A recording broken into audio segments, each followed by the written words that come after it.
8 नवंबर 2016 को वजीर आज़म नरेंद्र मोदी साहब टीवी के ऊपर आते हैं और ये ऐलान करते हैं कि 4 घंटे के अंदर अब 500 रुपये और 1000 रुपये की नोट खत्म हो जाएगी।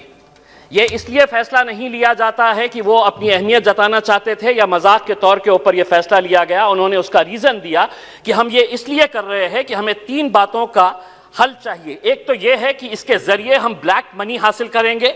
दूसरा ये है कि आज जो मार्केट के अंदर जो काउंटरफीट नोट्स है, जो नकली नोट्स बाजारों में है, उसके ऊपर हम कंट्रोल करेंगे। और तीसरा ये है कि हम डिजिटल पेमेंट को बढ़ावा देंगे। मैं आज ये सवाल करना चाह रहा हूं कि 2016 से आज 2020 है, उस वक्त जो बातें की गई थी और 2020 की हकीकत क्या है वो मैं आपको बताना चाहता हूं। ब्लैक मनी के बारे में उस वक्त बताया गया था कि 3 से 4 लाख करोड़ रुपया ब्लैक मनी का निकाला जाएगा, तो निकला कितना? 1.3 लाख करोड़ रुपीस निकला।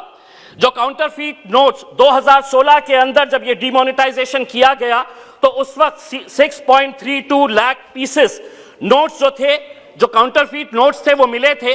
2020 के मैं आपको आंकड़े बताता हूं कि नकली नोटों का चलन आज भी कितना है, तो 18.87 लाख पीसेस आज भी नकली नोटों के आरबीआई और अलग अलग बैंक्स के अंदर। यानी कि इसका मतलब यह हुआ कि ना तो ब्लैक मनी हासिल हुई और ना जो नकली नोट थे उसके ऊपर आप काबू पाए। डिजिटल पेमेंट यकीनन थोड़ा बड़ा है, लेकिन उसके लिए क्या इतना बड़ा फैसला लेना कि हम डिमोनेटाइजेशन करेंगे, ये गलत है।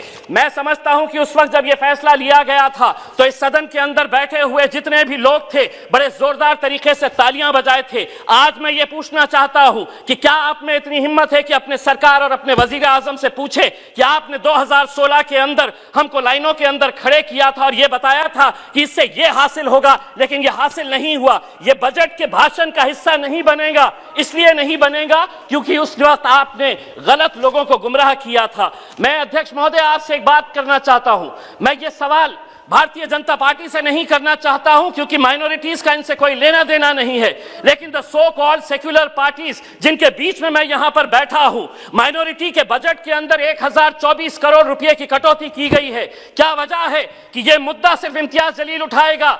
वो लोग जो मुसलमानों के नाम के ऊपर वोट मांगने का काम करते हैं, कितने लोगों ने इस मुद्दे को उठाया है, हम ये सवाल करना चाहते हैं। 1024 करोड़ रुपए की कटौती माइनॉरिटी बजट के अंदर कर दी गई है। Maulana Azad national fellowship, free coaching, interest subsidy on education loans, ऐसे कुल मिलाकर 110 करोड़ रुपए की कटौती की गई है। अध्यक्ष महोदय, मैं minority affairs minister Mukhtar Abbas Naqvi साहब से एक सवाल करना चाहता हूं। इसी सदन के अंदर मेरे पार्टी के अध्यक्ष असदुद्दीन अवैसी साहब ने कहा था कि मुसलमानों को हज की सब्सिडी नहीं चाहिए, यह हमारा मजहबी फरीजा है, हम अपने जेब से यह खर्चा करेंगे। लेकिन उस पैसे से आप मुसलमानों को पढ़ने के लिए स्कूल्स, कॉलेजेस, हॉस्टल्स खोलिए। मैं एक सवाल करना चाहता हूं, हज की सब्सिडी आपने बंद कर दिए है, कितने स्कूल्स, कितने कॉलेजेस और कितने हॉस्टल्स खोले गए हैं? इसका जवाब आपको देना पड़ेगा। दूसरी बात यह है कि हम ये कहते हैं, वित्त मंत्री जी, कि हम ये कहते हैं, बड़ा गर्व कहते हैं कि हमारा देश कितना आगे जा रहा है।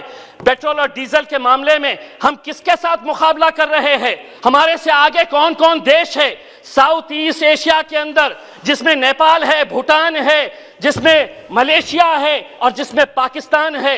ये सभी देशों के अंदर पेट्रोल और डीजल की कीमत क्या है आप अच्छी तरह से जानते हैं। और हम ये कहेंगे कि नहीं, पेट्रोल और डीजल, हम बजट के अंदर इसका जिक्र नहीं करेंगे, लेकिन धीरे धीरे 1-1, 2-2 रुपये बढ़ाते रहिएगा। आपका समय समाप्त हुआ है। अध्यक्ष महोदय, दूसरी बात यह है कि आपने ये ऐलान किया है कि 100 सैनिक स्कूल्स बनाएंगे। हम ये आपसे अनुरोध करेंगे कि औरंगाबाद में भी एक सैनिक स्कूल बनाया जाए करके।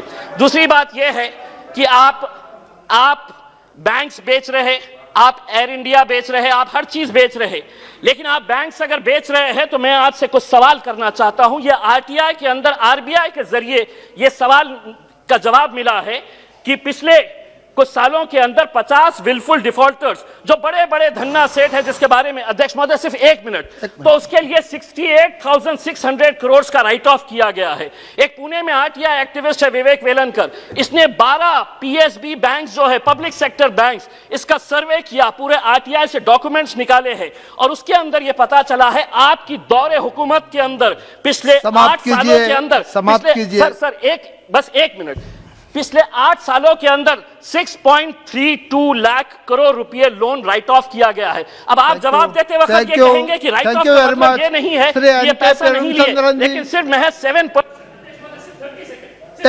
तो कंक्लूड 1 मिनट में, हाफ ए मिनट में कंक्लूड कीजिए। अध्यक्ष महोदय, तो ये जो पैसा लोग लेकर जा रहे हैं, कौन लोग हैं जो आज दुबई में बैठकर, लंदन में बैठकर ऐश कर रहे हैं, इनके बारे में मैं सिर्फ इतना ही कहना चाहूंगा, ये जो अमीर शहर है बड़े शौक से गरीबों का हक खा जाते हैं, क्या ये रात को अपने बिस्तर पर धन्यवाद श्री एन के प्रेम।